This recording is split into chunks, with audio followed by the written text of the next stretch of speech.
Alábale.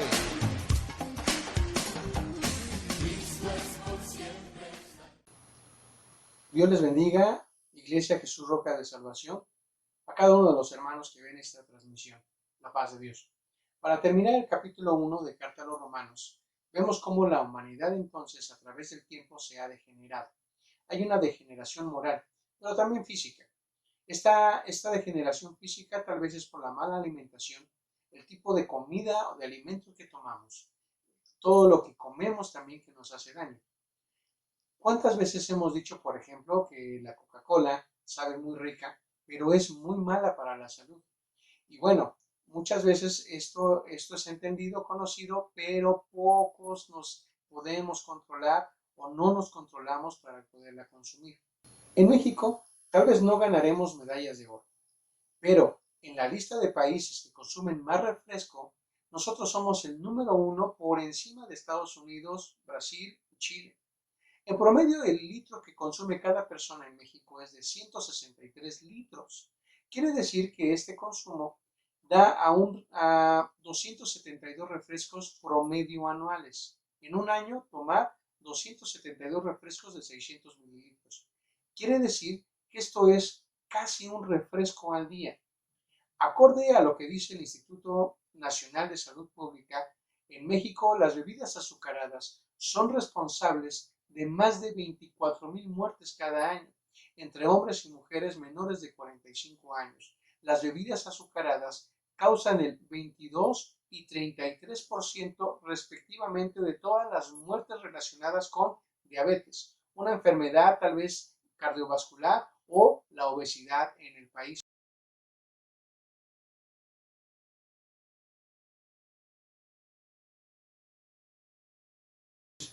Nuestros cuerpos ya no tienen la misma resistencia, hay mucha enfermedad, ahora inclusive hasta los niños. Vemos muchos problemas entonces en nuestra nación. En nuestro país hay desintegración familiar, hay denigración dentro de las familias, hay problemas socioemocionales, personas que entran en una depresión tan grande que se quitan la vida pensando que esa es la solución a sus problemas. Acaba de pasar esta semana un artista de nombre Javier se quitó la vida, se suicidó. Qué lamentable que suceda esto en las personas, porque piensan que es la única salida, pero esto es un resultado un resultado impulsivo a una mala decisión basada en la situación que padece y bueno, no ven alguna esperanza, no ven alguna solución. Por ejemplo, hay quienes pierden el trabajo, quienes se divorcian, quienes terminan una relación de noviazgo, por mencionar algunos tipos de problemas que hay en la sociedad. Debemos estar atentos a los síntomas. Los síntomas que presentan estas personas son, por ejemplo, tristeza y llanto, sentirse cansado todo el tiempo, sin energía, cambios de apetito, de sueño, pérdida de interés por las cosas, problemas para poder pensar o concentrarse, pasan mucho tiempo solos, sentirse que no vale nada la vida, que ellos no valen nada en sí y que no tienen esperanza. En fin, ellos creen que tienen muchos problemas y no solamente vienen los problemas, sino también los pensamientos suicidas. Debemos de estar alertas, hermanos. La humanidad tiene problemas. La principal razón es que se encuentra lejos de Dios, lejos de una relación estable con Dios. La llama de muchos cristianos se está haciendo pequeña. Tal vez, inclusive en otros cristianos y cristianas también se ha apagado. El regreso a las iglesias ha estado no en el número de hermanos que se quisiera. Pero, hermanos, no obstante a todo este decaimiento, ahora vemos en Carta a los Romanos que Pablo exhorta de por qué cambiaron la gloria de Dios, pues se hicieron para sí mismos ídolos, aves, de reptiles y el egoísmo en su máximo esplendor, siendo cada quien su Dios. Ahí hay un gran problema en la sociedad de México, pero también lo vemos en Roma. En Roma, en estos primeros cristianos, en esta iglesia de Roma, en esta sociedad de Roma. Nuevamente hay un énfasis en la realidad de que Dios los ha abandonado. Pues leemos el versículo 24 del capítulo 1, por lo cual También Dios los entregó a la inmundicia en las concupiscencias de sus corazones, de modo que deshonraron entre sí sus propios cuerpos. Dios entonces los entrega, es decir, los deja. Así como lo hizo en el Antiguo Testamento, cuando el pueblo de Israel le da la espalda a Jehová, y por ejemplo leamos el libro de los Salmos 81 del 11 al 12, dice así la escritura: pero mi pueblo no oyó mi voz, e Israel no me quiso a mí. Los dejé, por tanto, a la dureza de su corazón.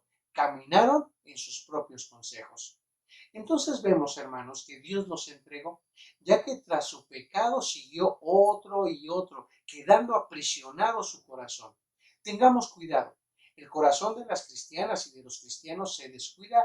Cuando descuida su relación con Dios, empiezan a dejar de leer la Biblia, a dejar de orar, y en esta pandemia, por dejar inclusive de ir al templo, ya no se ven tampoco las predicaciones a través de los medios digitales. Su corazón empieza a endurecerse y puede llegar a ser duro como el mármol. No hay sensibilidad.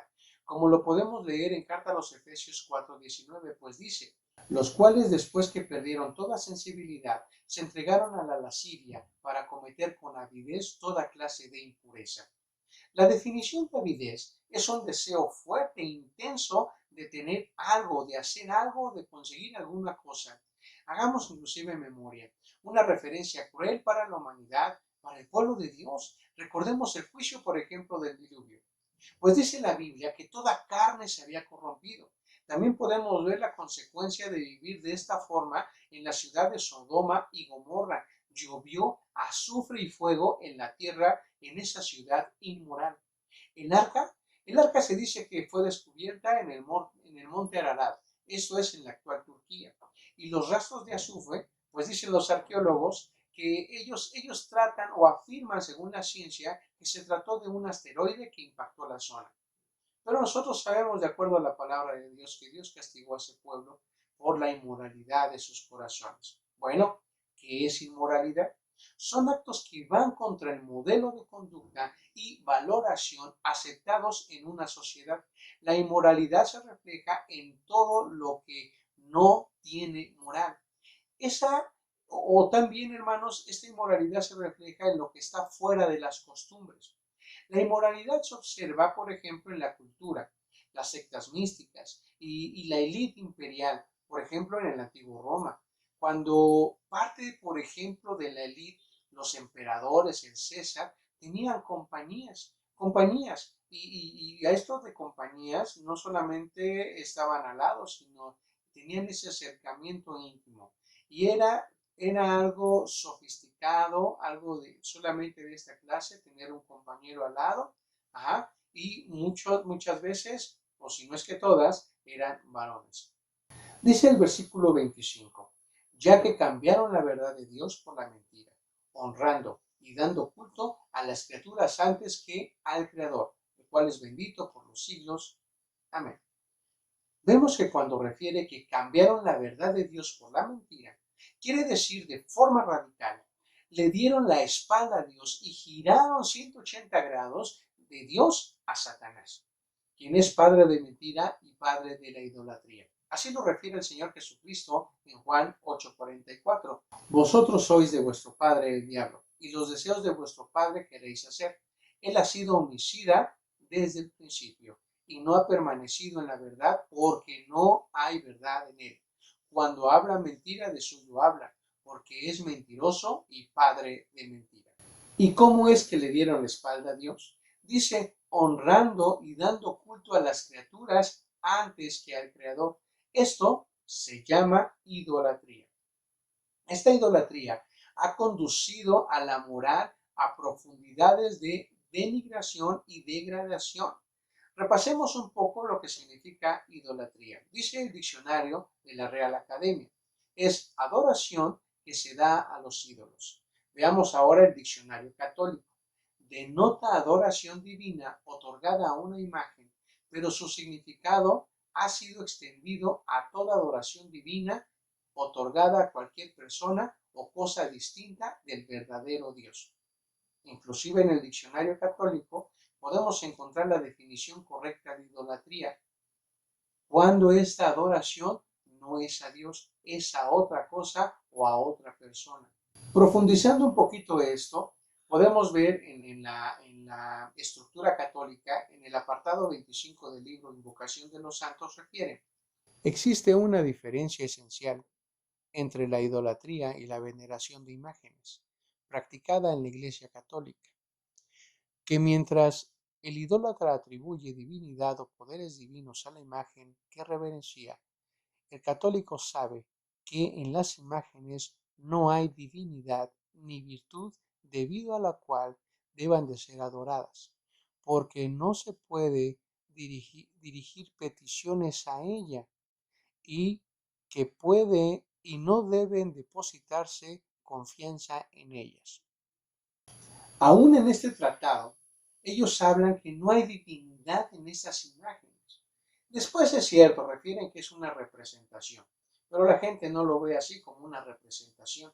Ellos creen que las imágenes realmente cumplen, realmente hacen los milagros. Muchos dicen, y curándose en salud, dicen, bueno, no, es que les pedimos a ellos para que Dios lo haga. Pero ¿cómo lo van a hacer? ¿Cómo van a interceder si ellos no tienen ningún poder? Inician marcando una diferencia entre la idolatría y veneración. Creo que muchos de ellos no han leído o tampoco saben la base de su credo, ya que es muy clara su posición, esta posición de la Iglesia Católica en contra de la idolatría, pero no lo enseñan o inclusive más allá lo permiten. Son muy claros en referir que en las imágenes no hay divinidad y solo mencionan que a los santos se les venera. ¿Qué es venerar? Respetar en sumo grado a alguien por su santidad, por su forma de ser, por su dignidad o grandes virtudes, o algo por lo que representa o recuerda. Es de la misma forma que nosotros veneramos, por ejemplo, a los ancestros. Nosotros tenemos, por ejemplo, en nuestras casas, tenemos tal vez la foto de nuestros padres o abuelitos y bueno, en el álbum tenemos fotos de ellos y cuando los abrimos recordamos a muchas personas y las recordamos con grato recuerdo.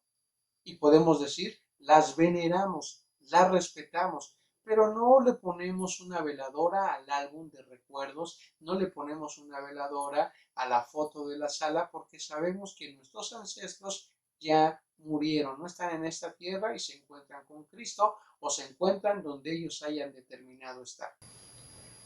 Es muy claro, lo difícil viene con las costumbres que pasan de generación en generación, porque puede ser más grande la tradición o lo que piense la comadre o el compadre. Esto muchas veces está por encima de obedecer a Dios. Dios dice, no te harás imagen.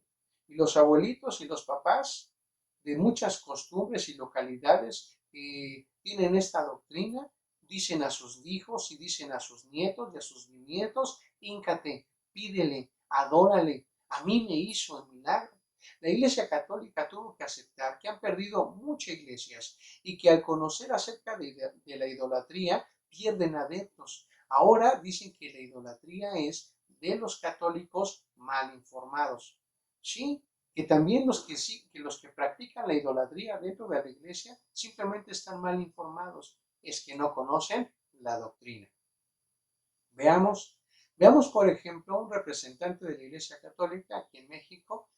Ustedes tal vez lo conocen o lo han visto en la televisión, en algunos noticieros, en algunos documentales o tal vez hasta en comedias. El padre Aguilar. Bueno, vamos a ver qué es lo que dice. Hola, ¿los católicos, los cristianos, somos idólatras? Y para responder esta pregunta yo te invito a que reflexiones conmigo. Quisiera comenzar hablando de Abraham. ¿Por qué lo eligió Dios?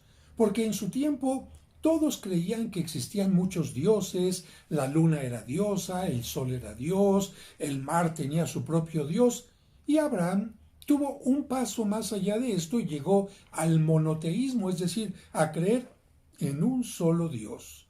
Abraham dijo, el sol es hermoso, la luna es hermosa, el mar también, pero todos ellos fueron creados por un solo y único Dios. Por lo tanto, Abraham nunca adoró a una piedra como si fuera Dios, por muy hermosa que fuera, nunca adoró el mar, el sol, ni todo lo que existe en la creación. No te confundas, existe un solo Dios y ninguna imagen, ningún ídolo que pueda existir es Dios. Por lo tanto, no des culto, y esto es lo importante, no des culto, no adores como si fuera Dios a las imágenes, ni a las personas, ni a nada de cuanto exista. Una imagen puede recordarnos algo, una imagen puede servirnos como instrumento para algo, una imagen puede servir para embellecer, como en el caso del arte, pero una imagen no se debe adorar y confundir como si fuera Dios. El Salmo 135 dice así: de oro y plata son los ídolos de las naciones, obra de las manos de los hombres. Tienen boca y no hablan, ojos pero no ven, tienen orejas pero no oyen, ni siquiera un suspiro hay en su boca. Cuando, por ejemplo, voy al mercado Sonora y encuentro algunas imágenes como colibrís, pero no como estos que son hechos para embellecer, para que el artesano manifieste su capacidad artística. Imagínate que un colibrí en un costalito rojo me trae poderes y me trae protección. En ese momento estoy cayendo entonces en algo equivocado, porque el único que tiene poder para transformar las cosas, para devolver la salud cuando Él lo quiere, etcétera, es Dios. Si yo empiezo a confundirme y a creer que la Virgen María es Dios, me estoy convirtiendo en idólatra. Si yo creo que los santos son dioses y que incluso tienen más poder que Dios, me estoy convirtiendo en idólatra. Y si tomo una imagen de la Virgen María, de los santos o incluso de Cristo y le doy culto, le doy este culto como si fuera Dios, en ese momento estoy cayendo en idolatría. Podemos venerar las imágenes que nos recuerdan a los santos, pero nunca las adoramos porque en ese momento las estaríamos convirtiendo en ídolos. En la Sagrada Escritura se nos menciona que nosotros no tenemos que dar culto en este sentido de idolatría, ni a las personas, reconocerlas como si fueran dioses, ni a los muertos, ni reconocerlos como dioses, porque hay gente que les da culto a los muertos pensando que el muerto tiene el poder de Dios y va a venir y a través de sesiones de espiritismo y no sé qué le va a cambiar la vida, ni a los vivos, ni a los muertos, ni a las cosas, ni a los animales, ni absolutamente a nada, porque el único culto de adoración se lo estamos nosotros dando a Dios. ¿Qué pasa si de repente una persona tiene dos imágenes del niño Dios y de repente dice: ay padre, tengo que vestir a los dioses para que no se me enoje este? ¿Qué pasó? ¿Cómo? Su imagen es una imagen de yeso, de madera, de cualquier otro material, pero ¿cómo se va a enojar esta imagen porque está vestida la otra? Está confundiéndose ahí. O bien, algunas personas que de repente dicen: voy a sacar a pasear la imagen para que no esté aburrida. Creo que ahí en ese caso estamos cayendo ya en idolatría. O cuando las personas lamentablemente llegan y piensan que la imagen es la que tiene un poder, que esa imagen es Dios o que esa imagen es la Virgen María. No, no, no, no. La Virgen María está en la presencia de Dios. De tal manera que si alguien dice: es que este Cristo que está en esta iglesia es muy milagroso, discúlpeme, no. Esa imagen es una imagen. Cristo, el Hijo de Dios, es el que le puede conceder milagros. Es que esta imagen de aquí es muy milagrosa. No, las imágenes no son milagrosas. Y si alguien considera que una imagen hecha por mano humana,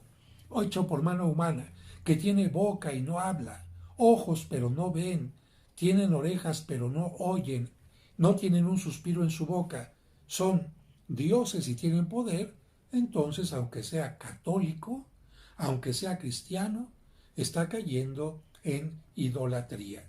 De tal manera que tengamos mucho cuidado porque si algún católico, repito con esto, se confunde y empieza a dar culto de adoración a las imágenes, se está convirtiendo en idólatra.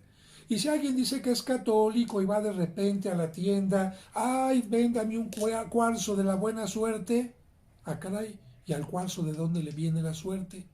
O si una persona es católica y de repente, oiga, léame las cartas, ah, caray, las cartas son Dios que es capaz de decirte noticias, adivinarte tu pasado, tu presente y tu futuro.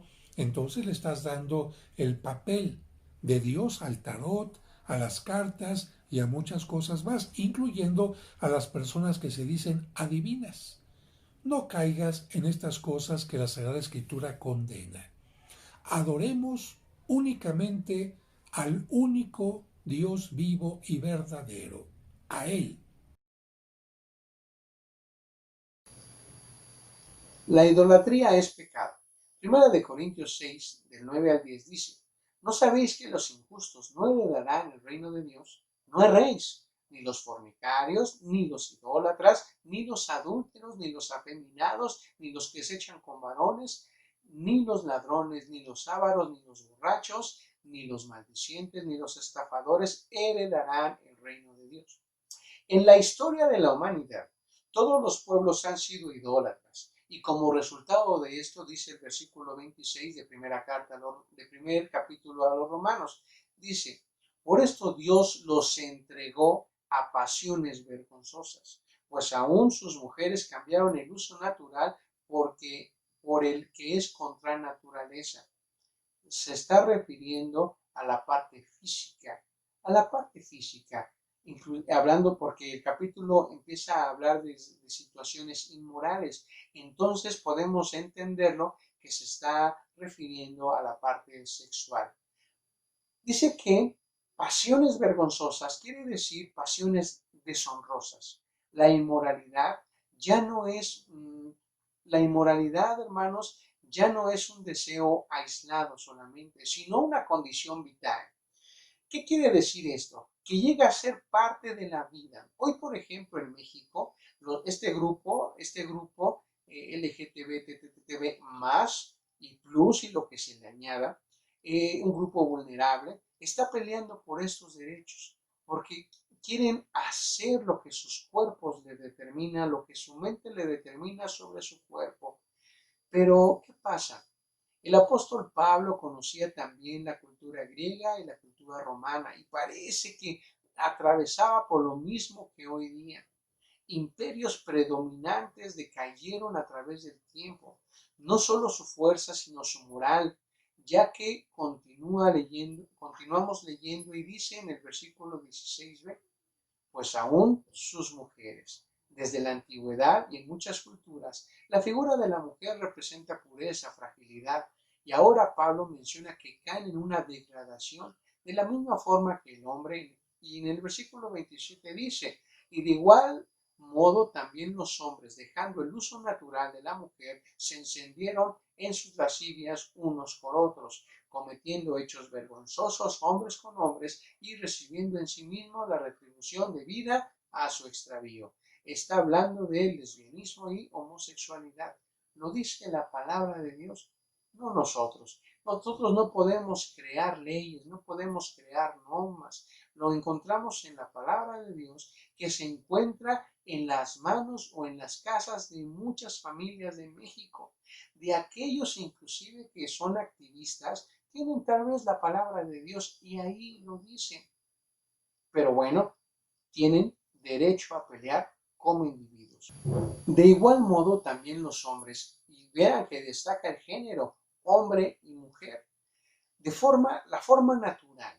Han cambiado, hermano, este placer sexual, dando lugar a lo que hoy se llama lesbianismo y homosexualismo, el cual ahora se halla en la decisión de cada persona. Lo que era inmoral ahora es moral, bajo el cuidado del Estado, como tal vez un grupo vulnerable. La literatura antigua está llena de muchas historias obscenas y en estas se aceptaba como una práctica general Y podemos ver que la perversión traspasa los límites de la dignidad humana y surge en cada época de la historia.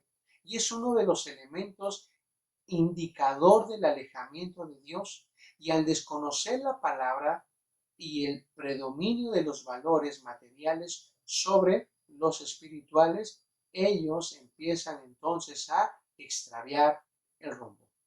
Pablo dice, se encendieron, así como un fuego furioso lleno de lascivia. Es una palabra en el original que se usa únicamente aquí y denota los esfuerzos por alcanzar algo o un apetito inmoderado de algo.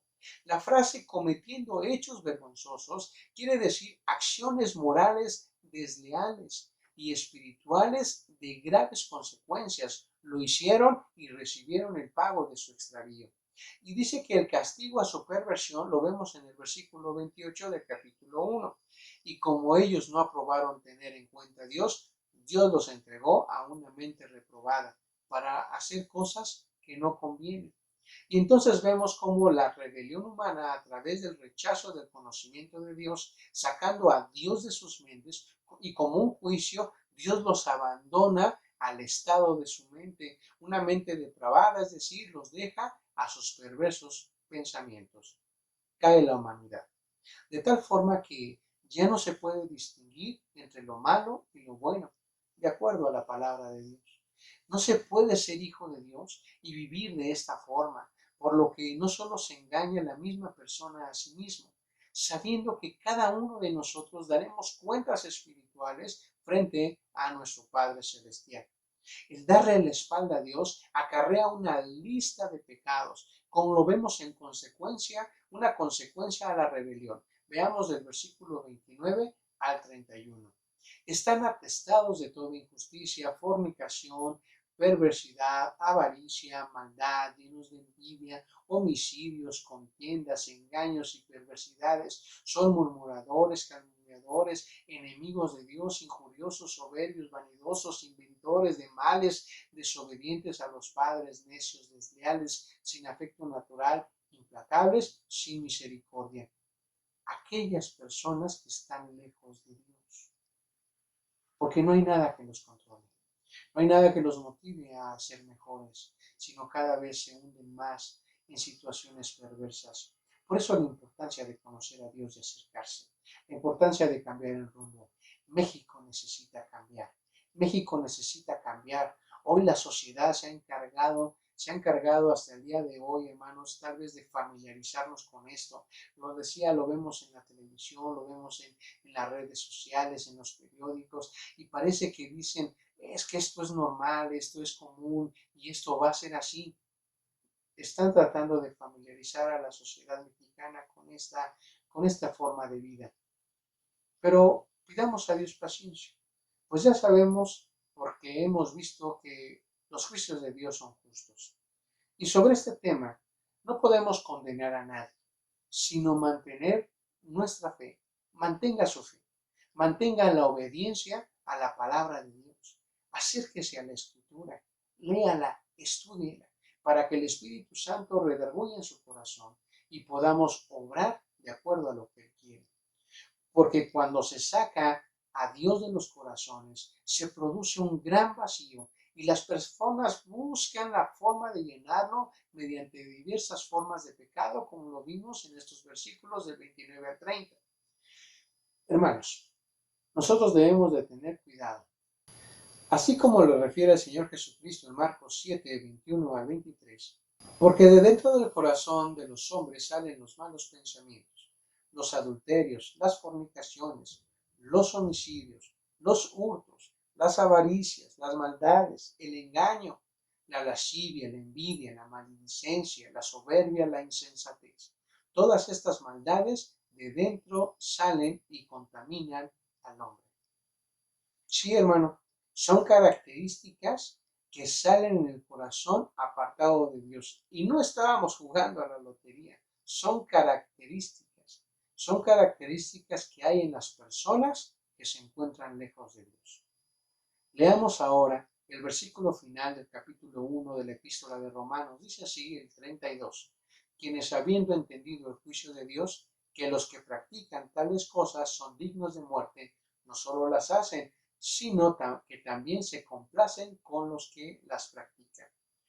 Las personas, hermanos, descaradamente desafían el juicio de Dios contra tales pecados y lo hacen al continuar practicándolos y al aprobar que otros los cometan también. Tienen cautiva su conciencia, es decir, que se han insensibilizado con respecto a todo aquello que se opone a la palabra de Dios. La mente social se vuelve tan defectuosa en la decadencia moral que no tiene las categorías o los marcos sociales para conocer el mal por lo que realmente es. Vivimos días donde la incapacidad para hacer juicios morales sensatos son, hermanos, no se pueden llevar a cabo. Es evidente en casi todas las partes de nuestro país. Debemos de luchar contra estos males destructivos porque destruyen familias, destruyen corazones. ¿Cuál es la solución?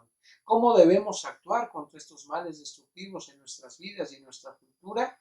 Acciones que debemos hacer para ver grandes cambios, quitar el pecado en medio de nosotros, ser justos para que la ira de Dios se aparte de nosotros, mover el corazón de Dios mostrándole amor y obediencia, cambiar la decadencia moral de nuestras mentes para que puedan ser renovadas y utilizadas correcta y apropiadamente al servicio de Dios. La solución a esta problemática le indica el apóstol en el versículo 17. En el Evangelio de Cristo, la justicia del Dios se revela por la fe y para fe, como está escrito, mas el justo por la fe vivirá. Por lo que la justicia de Dios sí demanda de nosotros, y esta nos la da gratuitamente, pero esto solamente si nos volvemos a Él y confiamos en Él por fe. Si usted tiene la justicia de Dios, ya no está bajo la ira de Dios. La llave que cambia el abandono de Dios la encontramos en Romanos 12:2, dice la Escritura. No os conforméis a este siglo, sino transformaos por medio de la renovación de vuestro entendimiento, para que comprobéis cuál sea la buena voluntad de Dios, agradable y perfecta. Cuando Dios nos ha dado su justicia mediante la fe en Jesús y nos ha entregado una nueva verdad y ha comenzado a hacernos obedecerla porque Él produce en nosotros el querer como el hacer. Somos transformados poco a poco por la renovación de nuestro entendimiento. Y la larga lista de pecados que, por ejemplo, vimos en Romanos 1:29-31, se vuelve más corta y más débil ante la gloria de Dios. El cambio de la ira de Dios a través del regalo de la justicia de Dios. El cambio de la depravación a que fuimos entregados a través de la verdad en que ahora somos entregados. El cambio de una mente a través de la transformación de una mente reprobada. Hay una gran separación entre Dios y la humanidad, y solamente Jesucristo es el medio de reconciliación. Lo dice el Evangelio de Juan 14:6. Yo soy el camino, la verdad y la vida. Nadie viene al Padre sino por mí, hablando el Señor Jesucristo. ¿Tenemos pecados? Sí. Muchas personas se sienten atrapadas por esto. Necesitamos ayuda para vivir, necesitamos ayuda con nuestra familia, con nuestra esposa, con nuestro esposo, con nuestros hijos, ayuda en el trabajo, ayuda en nuestra salud, ayuda en nuestras finanzas. Pero recuerden, nuestro socorro viene de Jehová que hizo los cielos y la tierra. No debemos negar nuestra realidad, tampoco darnos la media vuelta y dar la espalda a todo, mucho menos salir corriendo. Hombres y mujeres valientes son los que enfrentan, no los que retan. Hebreos 4:16 dice así la palabra: acerquémonos pues confiadamente al trono de la gracia para alcanzar misericordia y hallar gracia para el oportuno socorro. Usted es libre, hermano. Diga no a la mentira de Satanás. Necesitamos ayuda y la ayuda la podemos obtener ahora mismo y para siempre. Confiemos en el Señor Jesucristo, el Hijo de Dios, y acerquémonos al trono de la gracia. Dios puede libertar tu alma, libertar tu mente. Hoy seguimos, sí, alejados aún del templo por cuestiones sanitarias. Lejos del templo, más cerca de Dios. ¿Te has distanciado de Dios? Tu mente o tu espíritu no te redarguye de tal forma que has caído en pecado, te has distanciado, has reducido tu relación con Dios. Ven a Él, ven a Cristo Jesús nuevamente. Isaías 57 del 7 al 8 dice, deje el impío su camino y el hombre inicuo sus pensamientos y vuélvase a Jehová, el cual tendrá de él misericordia, y al Dios nuestro, el cual será amplio en perdonar, porque mis pensamientos no son vuestros pensamientos, ni vuestros caminos mis caminos, dijo Jehová. Él tiene pensamientos de bien y no de mal para nosotros. Por lo tanto, es tiempo de tomar decisión. Es tiempo de que tú puedas acercarte a Dios y puedas ver en esta situación social que vive nuestro país, que vive nuestra localidad, que vive nuestra familia, que hay una esperanza, y esta esperanza es la justicia del Dios Altísimo. La sociedad se encuentra en problemas, las familias se encuentran en problemas, el núcleo familiar se encuentra en problemas, y solamente los hombres y mujeres que quieran buscar a Dios, agradar a Dios, podrán mantener su vida conforme a la palabra, buscando allá gracia delante de Dios, no delante de los hombres. Hoy es tiempo de que también cuidemos nuestro organismo, tiempo de que cuidemos nuestro cuerpo, tiempo de que podamos hacer conforme a lo que Dios quiere en nuestras vidas. Entonces le invito a que hagamos una oración. Tal vez usted dirá, estoy bien, qué bueno, pero dice la Escritura, mire que no caiga, tenga cuidado, oremos para que Dios le dé esa firmeza. Pero también, hermanos, le invito a que oremos por las familias, sus hijos, sus nietos, la familia de nuestros hermanos en la congregación. Tienen problemas, hay situaciones adversas, hay pérdidas, hay aflicción, pero Dios está con nosotros, pero la pregunta es, ¿y nosotros estamos con Él? Ahí está nuestra fuerza. Si usted se siente desmayar, piense primero, analice su relación con Dios antes de ver su circunstancia. Si usted establece una relación íntima, una relación cercana con Jehová de los ejércitos, Él le dará fuerzas para poder salir adelante. Oremos al Señor. Señor y Dios, en este día te pedimos por las familias. Mira la situación en nuestro país. Mira la situación en el mundo inclusive, las enfermedades, los problemas, muchas situaciones que nosotros propiciamos a través de la comida, a través de lo que tomamos. Ayúdanos a controlar nuestros apetitos, ayúdanos a controlar sabiendo que no es sano, lo seguimos haciendo. Danos, oh Dios, la oportunidad de ser mejores, de cuidar lo que tú nos has regalado, este cuerpo, para bendición de tu nombre. Ayúdanos, Señor. Ayúdanos, Padre, a ser firmes en nuestra fe, en nuestra convicción, en nuestra decisión. También te pido, Señor, que guardes nuestros corazones de pecado. Mira la situación moral y social de nuestro México. Ayúdanos, Padre, a entenderla, a conocerla. Tú tienes un propósito y un plan hermoso para todas las personas, un plan divino sobre todas las cosas. También vimos un tanto, Señor, como la idolatría, que es algo que ha existido en nuestro país durante muchos años, y en la Iglesia Católica nos enseña, ellos mismos establecen en su doctrina que no es correcta la idolatría, que es un pecado, pero esto nos enseña, al contrario, se permite en muchos lugares, están cautivos en la idolatría. Ayúdales a salir, oh Padre, de este mal conocimiento, de este falso conocimiento, y que tomen una decisión de vida y darte solamente a ti la adoración, porque eres digno de recibirla, a ti, el Creador, el que hizo los cielos y las estrellas. Oh Señor, guarda nuestras familias, guarda las familias, cada corazón. Mira las necesidades, oh Padre Celestial. Tú conoces, oh Dios, el alma, tú conoces el pensamiento de mis hermanas y de mis hermanos, la condición, la circunstancia por lo que están atravesando. Pero yo te pido en el nombre de Jesús, tu Hijo amado, tengas a bien bendecir sus corazones, tengas a bien darles fortaleza y sanidad. Sana a tu pueblo, sana a tu iglesia, de la parte física, la parte espiritual, socioemocional, para poder, oh Dios, ir a ti, acercarnos, Padre, en esa libertad y darte toda la gloria.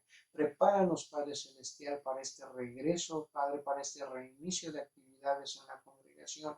Estamos a punto de hacerlo, aunque en Ciudad de México nuevamente dicen que regresamos a semáforo amarillo, pero Señor, ahora nosotros debemos de tener cuidado y darnos la responsabilidad y la conciencia y el entendimiento para hacerlo con responsabilidad, Padre Celestial. Siempre cuidando, Señor, la vida de uno y otro. Sabemos que tú eres poderoso, pero ayúdanos a ser responsables a nosotros. Ayúdanos a nosotros a tomar nuestro papel y hacer las cosas con cuidado, Padre. Porque es algo, este virus llegó para quedarse, pero, Padre, te pedimos, oh Dios, nos dé la oportunidad de ver tu gloria en cada instante. En el nombre de Jesús te lo pedimos. Amén. Ahora, hermanos, les invito a que podamos leer el libro de los Salmos número 23, y dice a la letra así: Jehová es mi pastor, nada me faltará. En lugares de delicados pastos me hará descansar. Junto a aguas de reposo me pastoreará. Confortará mi alma. Me guiará por sendas de justicia por amor a su nombre. Aunque ande en valle de sombra de muerte, no temeré mal alguno, porque tú estarás conmigo. Tu vara y tu cayado me infundirán aliento. Aderezas mesa delante de mí, en presencia de mis angustiadores. Unges mi cabeza con aceite, mi copa está rebosando. Ciertamente, el bien y la misericordia me seguirán todos los días de mi vida, y en la casa de Jehová moraré por largos días. Amén. Hermanos, el Señor les bendiga. La paz